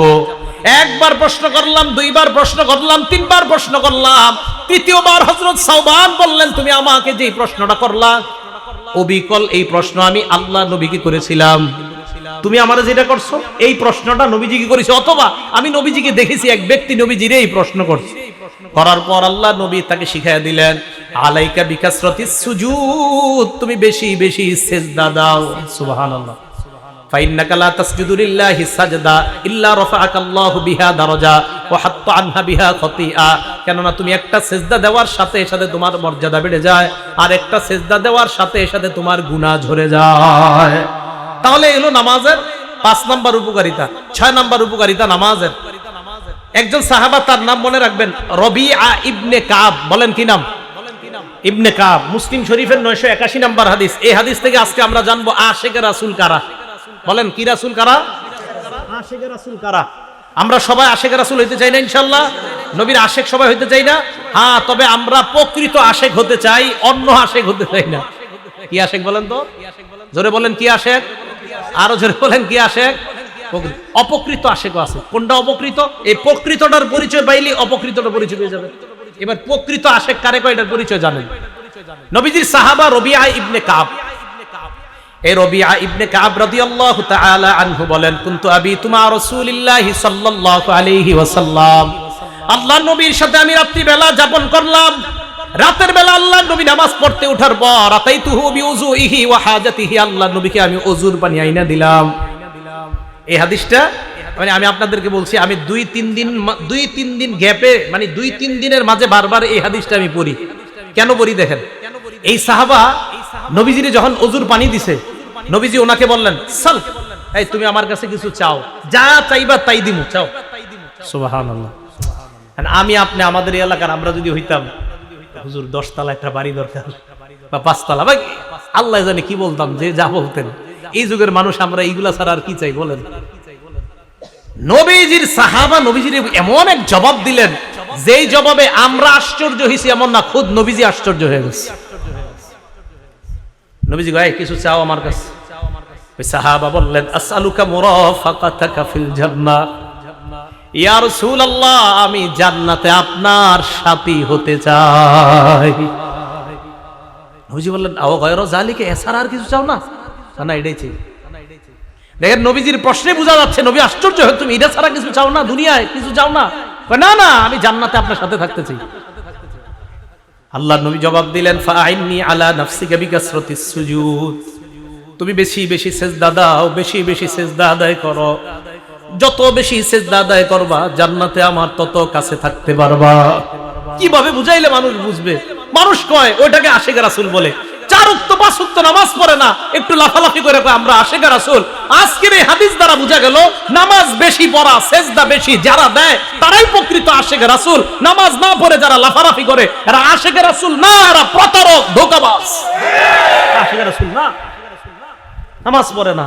নবীজির এই হাদিসে কি বোঝা যাচ্ছে? নামাজ যত বেশি পড়বে সে তত বেশি প্রকৃত আশিক রাসূল। ভাই কিভাবে বুঝাইলে বুঝবেন? হাদিস স্পষ্ট প্রমাণ করে, সিজদা বেশি দাও, সেই হবে নবীর প্রকৃত মহব্বতকারী বান্দা, সেই হবে নবীর প্রকৃত মহব্বতকারী উম্মত। এই কথাগুলা যারা নামাজ না পড়েও বলে আমি আশিক রাসূল, এদেরকে বুঝাইবেন, ঝগড়ার মাধ্যমে না, সুন্দরভাবে বুঝাইবেন। ভাই মুসলিম শরীফের 981 নম্বর হাদিসে নবীর এক সাহাবা রবিআ ইবনে কাব নবীর রাতে ওযুর পানি দিছে। নবী বলছে, কি চাইবা চাও? নবীজির ওই সাহাবা বলছে, আমি জান্নাতে আপনার সাথে থাকতে চাই। তখন নবীজি বলছে, সারাত কিছু চাও না? কয় না। তখন নবী বলছে, বেশি বেশি সিজদা দাও, বেশি বেশি নামাজ পড়ো, তাহলে জান্নাতে তত বেশি আমার কাছে থাকবা। ভাইও নবীর কাছাকাছি হতে হলে নামাজের বিকল্প নাই। মনে থাকবে তো ইনশাআল্লাহ? আল্লাহ আমাদেরকে এই কথাগুলা সব সময় মনে রাখার তৌফিক দান করেন। বুখারী শরীফের 662 নম্বর হাদিস, হাদিসটা মন দিয়ে শুনেন। সকাল সন্ধ্যায় যারা হাইটা হাইটা মসজিদে যান না আপনারা? আমরা মসজিদে যাই না? মাশাআল্লাহ। ক্বালা রাসূলুল্লাহ সাল্লাল্লাহু আলাইহি ওয়াসাল্লাম, আল্লাহর নবী বলেন, মান গাদা ইলাল মসজিদি ওয়া রাহা, সকাল সন্ধ্যায় যারা মসজিদে যায়, আ'আদাল্লাহু লাহু নুজুলাহু মিনাল জান্নাতি কুল্লামা গাদা আও রাহা, যতবার ওই লোকটা সকাল সন্ধ্যায় মসজিদে যায় ততবার জান্নাতের মধ্যে তার জন্য আল্লাহ মেহমানদারি প্রস্তুত করে নেয়। পেট রেডি করেন খাওয়ার জন্য ইনশাআল্লাহ। জান্নাতে যারা নামাজি, আমরা আমাদের এই সকল এই জায়গায় যারা বসে আছি ইনশাআল্লাহ আমরা নামাজিও হয়ে যাব, জান্নাতে সবাই একসাথে দেখা করব ইনশাআল্লাহ। কি বলেন? আমরা যদি সবাই এই জায়গায় যারা আছি জান্নাতে দেখা হয়, মজা হবে না? আপনি আমারে বলবেন, হুজুর মনে আসেনি, আপনি ব্রাহ্মণবাড়ি অমুক জায়গায় গেছিলেন, তো আমিও বলবো হ্যাঁ মনে আছে। তো বলেন তো জান্নাতে এই আলোচনাগুলো হইলে অনেক মজা লাগবে না? আল্লাহ আমাদের সকলের এই চিত্রটা এই মুহূর্তে জান্নাতীদের লিস্টে লিপিবদ্ধ করে দেন। তাহলে সকাল সন্ধ্যায় মসজিদে যাবেন, প্রত্যেকবার আপনার জন্য জান্নাতে খাবার প্রস্তুত করা হয়ে যাচ্ছে। তাহলে রমজান পরবর্তী কয়টা কাজ মনে আসেনি? ভুলে গেছে 8টা, এর মধ্যে চতুর্থটা চলতেছে নামাজ পড়া। কি পড়া? নামাজ পড়া। হ্যাঁ, 1 নাম্বার ছিল আমল নষ্ট না করা, 2 নাম্বার পদভ্রষ্টতা গ্রহণ না করা, 3 নাম্বার শয়তানকে সঙ্গী না বানানো, 4 নাম্বার নামাজ ছেড়ে না দেওয়া। আপনারা ভুলে গেছেন? এই ছিল 4 নাম্বার কথা। নামাজের মধ্যে গুরুত্বপূর্ণ, সকালে প্রথম একটা নামাজ দিয়ে আমরা দিন শুরু করি। কি নামাজ? ফজর। মাশাআল্লাহ। কোন নামাজ? ফজরের নামাজ। একটা হাদিস বলবো, বলার পর আপনারা সিদ্ধান্ত নেবেন যে এটা এখন থেকে পড়বেন কিনা। পড়েন তো সবাই ইনশাআল্লাহ। যাই হোক, এখনো যারা না পড়েন প্রতিদিন পড়বেন ইনশাআল্লাহ। ক্বালা রাসূলুল্লাহ সাল্লাল্লাহু আলাইহি ওয়াসাল্লাম, আল্লাহর নবী বলেন, মান সাল্লা সুবহা ফাহুয়া ফি জিম্মাতিল্লাহ, কোন ব্যক্তি যদি ফজরের নামাজ পড়ে ওই ব্যক্তি আল্লাহর জিম্মায় চলে যায়। ফালা ইউতবিআন্নাকুমুল্লাহু ফি জিম্মাতিহি বিশাইইন, আল্লাহ যেন তার জিম্মার ব্যাপারে তোমাদেরকে প্রশ্ন না করে। এই হাদিসের উদ্দেশ্য হলো ফজরের নামাজ যেই ব্যক্তি পড়ে, কোন কৃষক যদি ফজর পড়ে মাঠে যায়, ওই কৃষকের উপর জুলুম করবা না, কারণ কিয়ামতের ময়দানে আল্লাহ বলবে ফজর আদায়কারীর উপর কেন জুলুম করলা? ফজর আদায়কারীকে না আমি নিরাপত্তা দিয়েছিলাম, তুমি কেন তার উপর জুলুম করলা? ফজর আদায়কারী না আমি আল্লাহর জিম্মায় চলে গেছে, তারে জুলুম করলা কেন তুমি? নবীজি বললেন সাবধান, আল্লাহর জিম্মায় যারা আছে তার ব্যাপারে যেন তোমাদেরকে প্রশ্ন না করে। এটা হলো ফজরের নামাজ পড়ার উপকারিতা। তো ফজরের নামাজের মাধ্যমে ইনশাআল্লাহ আমরা দিন শুরু করব। ফজরের নামাজ কেউ আজকে থেকে, আগেও করি না ইনশাআল্লাহ, আজকে থেকে কেউ কাজা করব না, স্বজ্ঞানে করব না ইনশাআল্লাহ। হাত তুলেন ইনশাআল্লাহ, আল্লাহ কবুল করেন। ফজরের আগে সুন্নত কয় রাকাত? বিসমিল্লাহ। এই 2 রাকাত সুন্নতের ব্যাপারে নবীজি বলেন, ক্বালা রাসূলুল্লাহ সাল্লাল্লাহু আলাইহি ওয়াসাল্লাম, আল্লাহর নবী বলেন, রাকাতুল ফজরি আহাব্বু ইলাইয়া মিনাদ দুনিয়া ওয়া মা ফিহা, ফজরের নামাজের আগে 2 রাকাত সুন্নাত দুনিয়া এবং দুনিয়ার মধ্যে যা আছে সবচাইতে আমার কাছে বেশি প্রিয়। ফজরের নামাজের সুন্নতটা যদি পারেন বাসায় পড়বেন। ঘড়ির দিকে তাকাইছেন, তাকায় দেখেন 20 মিনিট বাকি আছে, বাস সুন্নতটা বাসায় পড়েন। প্রথম কাজ সুন্নত বাসায় যদি পারেন আর কি বাসায় পড়েন। দ্বিতীয় কাজ, ফজরের সুন্নতে প্রথম রাকাতে কুল ইয়া আইয়ুহাল কাফিরুন পড়বেন, দ্বিতীয় রাকাতে কুল হুয়াল্লাহ। বলেন প্রথম রাকাতে কোন সূরা? আইয়ুহাল কাফিরুন, দ্বিতীয় রাকাতে কুল হুয়াল্লাহু আহাদ। নবীজি মসজিদে আসছে, তো এক সাহাবা নামাজ পড়তেছে, আল্লাহু আকবার। তো নামাজে সূরা ফাতিহা পড়ার পর উনি আস্তে আস্তে পড়তেছে কুল ইয়া আইয়ুহাল কাফিরুন প্রথম রাকাতে। তো নবীজি শুনে ফেলছে আস্তে কানে দিয়া। তো নবীজি শোনার পর বললেন, হাযা আব্দুন আরাফা রাব্বাহ, এই ব্যক্তি তার রবকে চিনতে পারছে। দ্বিতীয় রাকাতে সাহাবা পড়লেন কুল হুয়াল্লাহু আহাদ, আল্লাহ নবী বললেন হাযা আব্দুন আমানা বিরাব্বি, এই ব্যক্তি তার রবের উপর পরিপূর্ণ ঈমান আনছে। এজন্য আজকে থেকে আমলটা মনে রাখবেন, ফজরের সুন্নতে প্রথম রাকাতে কুল ইয়া আইয়ুহাল কাফিরুন, দ্বিতীয় রাকাতে কুল হুয়াল্লাহ।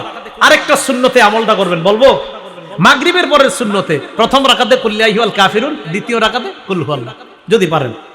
বাকি ফজরের সুন্নতে প্রথম রাকাতে কুল ইয়া আইয়ুহাল কাফিরুন, দ্বিতীয় রাকাতে কুল হুয়াল্লাহ। এটার দ্বারা কি উদ্দেশ্য জানেন?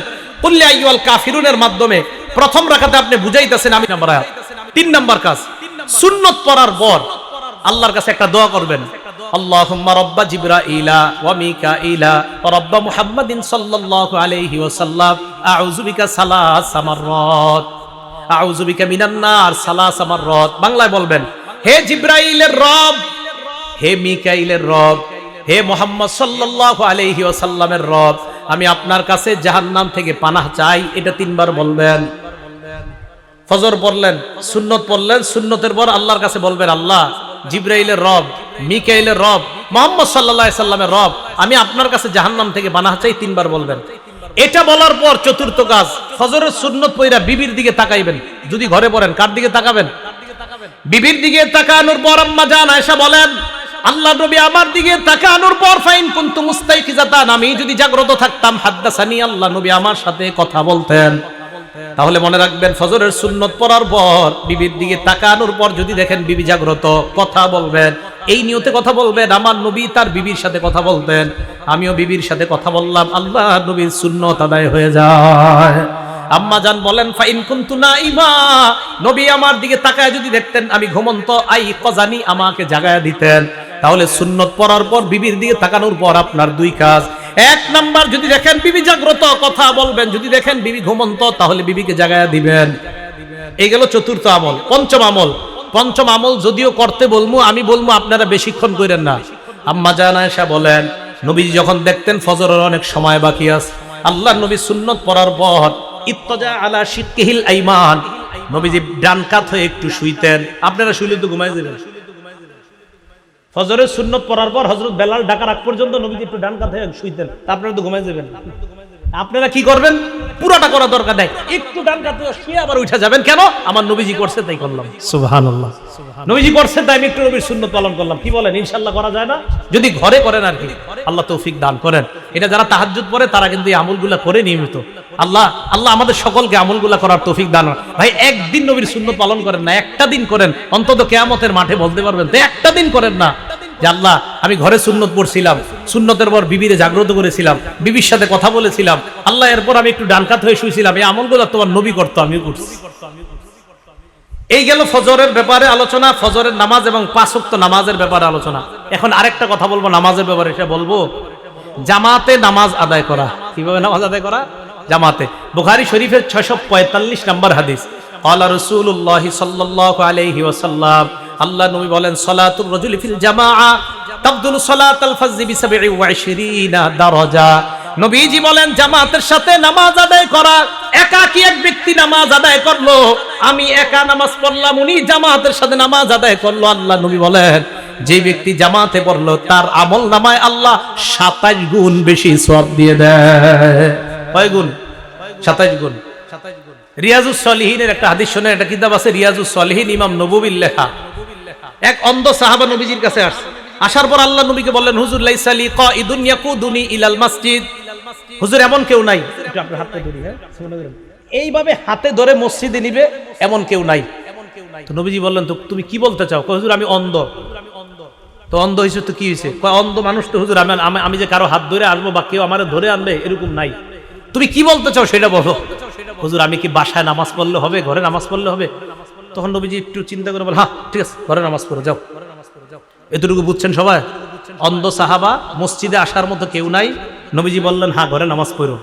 হাদিস কিন্তু শেষ হয় নাই, একটু শুই না, কেউ দৌড় দিন না, পুরাটা শোনেন।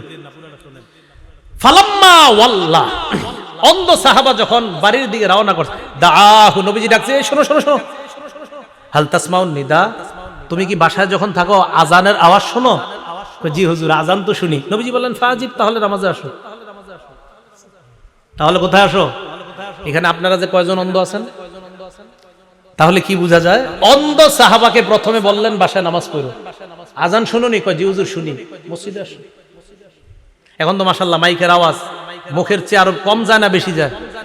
কি পরিমাণ নামাজে আসা উচিত। ভাই জামাত মিস করেন না, পুরুষরা জামাত মিস করেন না, জামাতে আইসেন। আল্লাহ আমি সহ আমাদের সকলকে জামাতের প্রতি গুরুত্ব দিয়ে যেন আমরা সালাতগুলো আদায় করতে পারি, আল্লাহ তৌফিক দান করেন। রমজান পরবর্তী কয় কাজ? এই 4 নাম্বার নামাজ পড়া, নামাজ ছেড়ে না দেওয়া। 5 নাম্বার নিয়মিত কোরআন তেলাওয়াত করা। রমজানে মানুষ রমজানে বাহিরে কোরআন না পড়লেও রমজানে একটু হইলে কোরআনটা খুলতে চায়, একটু খুলে কোরআনের প্রতি আগ্রহ থাকে। ওলামায়ে কেরামের জন্য তো উচিত 10 দিনে 1 খতম পড়া। কয় দিনে? হ্যাঁ, আলেমদের 10 দিনে 1 খতম পড়া দরকার। সাধারণ পাবলিকের জন্য দরকার 40 দিনে অন্তত 1 খতম পড়া। কয় দিনে? আপনাদের কৃতি সন্তান মুফতি ফজলুল হক আমিনী রহমতুল্লাহ আলাইহি মরার আগেও 7 দিনে 1 খতম কোরআন শরীফ পড়ত। না বুঝাইতে পারি নাই, উনি তো আমগো সন্তান না, আপনাদের এলাকার সন্তান, এই পাশের সরাইলের। 7 দিনে 1 খতম Quran Sharif. How is it possible? কিভাবে সম্ভব? এত একজন ব্যস্ত মানুষ মরণের আগেও ওই 69 বছর বয়সও 7 দিনে 1 খতম কোরআন শরীফ। মাওয়াইজে মুজাহিদি মিল্লাতের মধ্যে উনি লেখছেন, আমি যখন জেলখানায় ছিলাম 4.5 মাসে প্রতিদিন 1 খতম কোরআন পড়ছি। আপনাদের এলাকার আল্লামা আমিনী সাহেব, হুজুরের ছাত্র, আমি বেশি দিন আসলে পাই নাই, ভাগ্য খারাপ। হুজুরে যারা কাছ থেকে দেখছে ওনারা বুঝতে পারে কি মানুষ, কি আজীব মানুষ ছিলেন। হুজুরে সবাই মনে করি কি উনি মনে খুব রাগী মানুষ, কাছে বদলে বোঝা যেত যে আসলে হুজুর কত মাটির মানুষ ছিলেন। ওলামায়ে কেরাম বলতে পারে আসলে তো হুজুর রাগ হইতেন না, রাগের অভিনয় করতেন, ইসলামের খাতিরে, ইসলামের জন্য অভিনয় করতেন, রাগের করতে হতো এটা। হ্যাঁ, আমরা আলেম সমাজের হুজুর একটু রাগী হিসেবে পরিচয়, ওমর ফারুকের মতো বাবার। আসলে ওমর ফারুক বলেন, মুফতি আমিনী রহমতুল্লাহ আলাইহি তাদেরকে বলেন, আসলে তারা তো রাগী না, বরং ইসলামের খাতিরে রাগ হওয়াটা এটা রাগ না, ইসলামের জন্য। কি কথা ঠিক আছে তো? 5 নাম্বার কোরআন তেলাওয়াত করা, নিয়মিত কোরআন শরীফ পড়া, নিয়মিত কোরআন তেলাওয়াত করা। কোরআন তেলাওয়াত অবশ্যই আমরা নিয়মিত করব। সূরা ফুরকানের 30 নাম্বার আয়াতে আল্লাহ বলেন, কিয়ামতের ময়দানে নবীজি সাল্লাল্লাহু আলাইহি সাল্লাম আল্লাহর কাছে অভিযোগ করে বলবে, ওয়াকালার রাসূলু ইয়া রাব্বি ইন্না কওমি ইত্তাখাযু হাযাল কুরআনা মাহজুরা। আল্লাহর কাছে বলবে, আল্লাহ আমার সম্প্রদায় এই কোরআনকে পরিত্যাজ্য হিসাবে গ্রহণ করেছে, বলি নাউজুবিল্লাহ। তিরমিজি শরীফের 2926 নাম্বার হাদিস, নবীজি বলেন, মান শাগালাহুল কোরআন ওয়া যিকরি আন মাসআলাতি, কোন ব্যক্তি কোরআন পড়ার কারণে এবং জিকির করার কারণে আমার কাছে যদি দোয়া করার সময় না পায়, আমি আল্লাহ আতাইতুহু আফজালা মা উতিস সাইলিন, আমরা দুইজন, আমি দোয়া করি আর উনি কোরআন পড়ে, আমি দোয়া করি আর উনি জিকির করে। নবীজি সাল্লাল্লাহু আলাইহি সাল্লাম আল্লাহর থেকে হাদিসে কুদসি বলেন যে আল্লাহ বলেন যে কোরআন পড়ে আর জিকির করে আর যে আমার কাছে চায়, ওই চেয়ে সে যা পাবে কোরআন আর জিকির পড়নেওয়ালাকে আমি এর চাইতে বেশি দান করব। তাহলে প্রতিদিন কোরআন পড়ব, সাধারণ যারা আছেন ওলামারা তো পড়েই, সারাক্ষণ কোরআন পড়ে পড়ায়, সাধারণ পাবলিকরা আপনারা ওয়াদা করেন ডেইলি 1 পৃষ্ঠা হলেও কোরআন পড়ে খুলে পড়বেন, ইনশাআল্লাহ ওয়াদা করা যায় ঘরটা আল্লাহ বরকতে পরিপূর্ণ করে দিবেন, বিশ্বাস করেন। যদি বলেন হুজুর আমি তো কোরআনের সব জায়গা পারি না, কুল হু আল্লাহ সূরাটা তো পারেন, এটা প্রতিদিন একটু দেখে দেখে পড়েন। আলহামদুলিল্লাহ সূরাটা তো পারেন, খোলেন খুইলা এটাই দেখা পড়েন। কেন দেখা পড়বেন? এই কোরআনের সাথে আপনার একটা মহব্বত তৈরি হয়ে যাবে, পড়বেন তো ইনশাআল্লাহ। তা আপনাদেরকে আমি বলি আপনারা ডেইলি এইভাবে একটু খুইলা পড়েন। সত্যি কথা, 1 মাস পড়েন, 40 দিন পড়েন, 41 42 দিন পড়েন, হঠাৎ একদিন ছাইরা দেন, খুইলা পড়েন নাই, কষ্ট লাগবে। ইন্নাইল্লাহ, আজকে কোরআনটা খুললাম না কেন, মায়া লাগবে, দেখা চোখের পানি চলে আসবে যে আমি কোরআন খুললাম না কেন, হ্যাঁ আমি কি জানি একটা মিস করে ফেলছি। ঠিক নামাজ যারা পড়েন না, নামাজ ধরেন 1 মাস 2 মাস নামাজ পড়েন, ঠিক হঠাৎ একদিন যখন নামাজ ছুটে যাবে আপনি পেরেশান হয়ে যাবেন, ইন্নালিল্লাহ আমার নামাজ ছুটে যাইতেছে কেন। বুঝা গেল কি? নামাজ না পড়তে না পড়তে নামাজ পড়তে মন চায় না, নামাজ পড়তে পড়তে নামাজ ছাড়তে মন চায় না। আল্লাহ আমাদের সকলকে প্রতিনিয়ত আমল করার তৌফিক দান করেন। তাই 5 নাম্বার কাজ নিয়মিত কোরআন পড়া। 6 নাম্বার আল্লাহর জিকির করা। বলেন কি করা? লা ইলাহা ইল্লাল্লাহ, সুবহানাল্লাহ, আলহামদুলিল্লাহ, আল্লাহু আকবার, এই জিকির করা। মুসলিম শরীফের বর্ণনা 1239 নাম্বার হাদিসে আল্লাহ নবী বলেন মান সাব্বাহাল্লাহ ফি দুবুরি কুল্লি সালাতিন সালাসাহু ওয়া সালাসিনা ওয়া হামিদাল্লাহ সালাসাহু ওয়া সালাসিনা।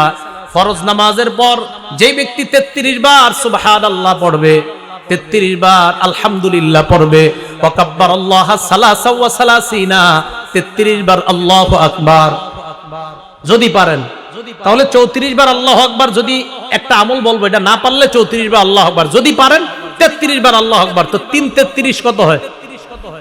এরপরে পড়বেন লা ইলাহা ইল্লাল্লাহু ওয়াহদাহু লা শারীকা লা লাহুল মুলকু ওয়া লাহুল হামদু ওয়া হুয়া আলা কুল্লি শাইইন কাদির। আল্লাহ নবী বলেন যারা নিয়মিত এই আমলটা করবে গফিরাত লাহু খাতায়া ওয়া ইন কানাত মিসলা জাবাদিল বাহ, আল্লাহ ওই ব্যক্তির সমুদ্রের ফেনা পরিমাণ গুনাহ যদি হয় তার গুনাহগুলো আল্লাহ মাফ করে দেয়। প্রতিদিন পড়বেন। এবার আমার সাথে একটু বলেন সুবহানাল্লাহি ওয়া বিহামদিহি। আবার সুবহানাল্লাহি ওয়া বিহামদিহি, সুবহানাল্লাহি ওয়া বিহামদিহি। এতটুকুই। বুখারী শরীফের 6408 নাম্বার হাদিসের বর্ণনা মান ক্বালা সুবহানাল্লাহি ওয়া বিহামদিহি ফিল ইয়াউমি 100 মাররা। আমি যেটা বললাম এখন আপনি ঘুমাইবেন, ঘুমানোর সময় পড়া সুবহানাল্লাহি ওয়া বিহামদিহি, সুবহানাল্লাহি ওয়া বিহামদিহি। নবীজি বলেন যেই ব্যক্তি নিয়মিত 100 বার এই সুবহানাল্লাহি ওয়া বিহামদিহি পড়বে, হুত্তাত খাতায়াহু ওয়া ইন কানাত মিসলা জাবাদিল বাহরি, সমুদ্রের ফেনা পরিমাণ গুনাহ হলেও আল্লাহ মাফ করে দিবেন। বলেন তো একটু সুবহানাল্লাহি, বাস একটু সুবহানাল্লাহি ওয়া বিহামদিহি, সুবহানাল্লাহি ওয়া বিহামদিহি, সুবহানাল্লাহি ওয়া বিহামদিহি। কয়বার? 100 বার। কষ্ট না সহজ? তো পড়বেন, শুয়ে শুয়ে আছেন পড়তে থাকেন, যাদের ঘুম না আসে এগুলো পড়তে থাকেন, দেখবেন ঘুমাইসা যাবে ইনশাআল্লাহ। আল্লাহ আমল করার তৌফিক দান করেন। বুখারী শরীফের 6407 নম্বর হাদিসের বর্ণনা নবীজি সাল্লাল্লাহু আলাইহি সাল্লাম বলেন, আমাদের দুইজনের দিকে তাকান, মাসালুল লাযী ইয়াসকুরু রাব্বা ওয়াল লাযী লা ইয়াসকুরু রাব্বা মাসালুল হাইয়্যি ওয়াল মাইয়্যিত। আমরা দুইজন এক রুমে থাকি, উনি আল্লাহর জিকির করে, আমি করি না। নবীজি বলেন উনি হলেন জিন্দা ব্যক্তির মতো, তুমি হলা মরা ব্যক্তির মতো। হ্যাঁ, নাউযুবিল্লাহি মিন যালিক। আল্লাহ আমাদেরকে হেফাজত করেন, আল্লাহ আমাদেরকে হেফাজত করেন। তাহলে জিকির করবো তো ইনশাআল্লাহ। জিকির করা এটা হলো 6 নাম্বার কাজ, এটা মনে রাখবো আমরা। তাহলে 5 নাম্বার কোরআন তেলাওয়াত করা, 6 নাম্বার আল্লাহর কি করা? আল্লাহর জিকির করা। 7 নাম্বার ভালো মানুষের সাথে ওঠা বসা করা। সূরা তাওবার 119 নাম্বার আয়াতে আল্লাহ বলেন, ইয়া আইয়ুহাল্লাযীনা আমানুত্তাকুল্লাহা ওয়া কুনু মা'আস সাদিকিন। হে ঈমানদারগণ, তোমরা আল্লাহকে ভয় করো, সত্যবাদীদের সাথে উঠা বসা করো। আলেমদের সাথে উঠা বসা করেন, মসজিদের ইমাম খতিবদের সাথে উঠা বসা করেন, আল্লাহওয়ালাদের সাথে উঠা বসা করেন। এটা হলো 7 নাম্বার। 8 নাম্বার কাজ, শাওয়াল মাসে 6টা রোজা রাখবেন। শাওয়াল মাসে কয়টা রোজা? শাওয়াল মাসে 6টা রোজা রাখবেন। ক্বালা রাসূলুল্লাহ সাল্লাল্লাহু আলাইহি ওয়াসাল্লাম, আল্লাহর নবী বলেন, মান সামা রমাদান, যেই ব্যক্তি রমজানের রোজা রাখে, সুম্মা আতবাহু সিত্তাম মিন শাওয়াল, এরপর শাওয়ালের 6টা রোজা রাখে, কানা কা সিয়ামিদ দাহরি কুল্লি, 1 বছর রোজা রাখার সওয়াব পেয়ে যায়। শাওয়াল মাসে 6টা রোজা রাখা। মা বোনদের যাদের কাজা রোজা আছে, কারো 3টা, কারো 7টা, কারো 10টা, তারা কাজা রোজা আলাদা রাখবে, শাওয়ালের 6 রোজা আলাদা রাখবে। আপনাদের অসুস্থতার কারণে যদি কারো রোজা কাজা হয়ে থাকে, এই কাজা রোজা আলাদা রাখবেন, শাওয়ালের 6 রোজা আলাদা রাখবেন। একটা আরেকটার সাথে মিলিয়ে রাখা যাবে না। কিন্তু শাওয়ালের 6 রোজা যদি পারেন টানা 6 দিন রাখবেন, না পারলে মাসের মধ্যে যেই কোনো 6 দিন রাখবেন। শাওয়াল মাসের মধ্যে যেই কোনো 6 দিন রাখবেন, ইনশাআল্লাহ আদায় হয়ে যাবে। আর সারা বছর যদি পারেন সোমবার আর বৃহস্পতিবার আপনারা রোজা রাখার চেষ্টা করবেন। আল্লাহ পাক রব্বুল আলামিন যেই 8টা করণীয় বললাম, 1 নাম্বার আমলগুলা নষ্ট না করা, 2 নাম্বার হেদায়েতের উপর অটল থাকা, 3 নাম্বার শয়তানকে শত্রু হিসেবে গ্রহণ করা, 4 নাম্বার নামাজ না ছেড়ে দেওয়া, 5 নাম্বার জিকির করা, 6 নাম্বার কোরআন তেলাওয়াত করা, 7 নাম্বার সত্যবাদীদের সাথে থাকা, 8 নাম্বার শাওয়ালের 6টা রোজা রাখা। এই আমলগুলো আমরা সারা জীবন করব ইনশাআল্লাহ। সারা জীবন যেন এই আমলগুলা ধরে রাখতে পারি, রমজানের ধারাবাহিকতা অভ্যাস যেন আমলের অভ্যাস ধরে রাখতে পারি, আল্লাহ তৌফিক দান করেন। আমিন ওয়া আখিরু দাওয়ানা আনিল হামদুলিল্লাহি রাব্বিল আলামিন।